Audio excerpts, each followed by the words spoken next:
another edition of 321 here on RedBullIndianapolisGP.com. I'm your host, Jana Strange. It's been a few weeks since we've given you guys another video, but we've been keeping busy here at the Indianapolis Motor Speedway with some IndyCar testing last week.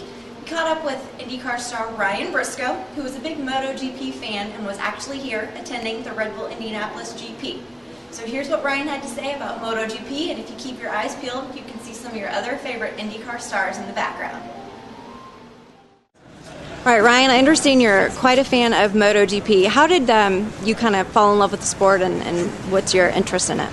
Well, no real close connection, but I grew up, watching it, and I've always admired those riders. It's pretty crazy, but I'd never been to a race until I came to Indy this year. So I've got a real close friend that works the PR in Bridgestone, and so I got to come up, and he showed me through all the teams, and got to meet a bunch of the riders. There are 3 Australians racing in the MotoGP, so I got to meet them and get a real close-up look at the bikes and the teams and so on. So it was really exciting. I was here, for practice Friday and qualifying on Saturday, and just real cool to see the bikes running around the speedway here. Something definitely different, but impressive for sure.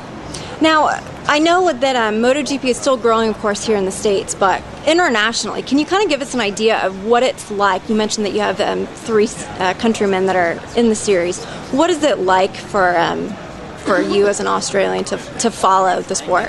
Well, Australians have always done really well in MotoGP, and I've had like Wayne Gardner, Mick Doohan, and now Casey Stone are all world champions in the MotoGP. So Australians have always had a lot of success. I think Australians have a big love for motorbikes in general, and so I've grown up, loving them. I never raced myself, but the first sort of motorized vehicle I grew up, driving were motorbikes, and so I just love it. I think the biggest thing is just admiring,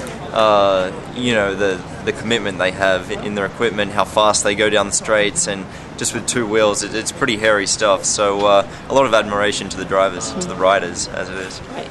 Now, on race day, conditions here were a little less than ideal, gusts of wind about 60 miles an hour. What does it take, for them to, as far as courage and their level of intensity to race during that kind of storm? Well, I think it was just a day of survival, really. I spoke to a lot of them after practice on Friday when it was raining, and you didn't really hear any of them saying that they enjoy riding the bikes in the wet. I think it's more hair-raising than anything else, but you definitely got to have talent, and you got to have patience with the bikes, and just, as I said, it's all about survival, I think, on a day with the wind as well. I can't imagine what it's like riding one of those bikes in 60 mile an hour gusts of wind. So it can't have been pleasant, but it was pretty cool to see that none of them fell during the race. So, there's definitely some strong talent there.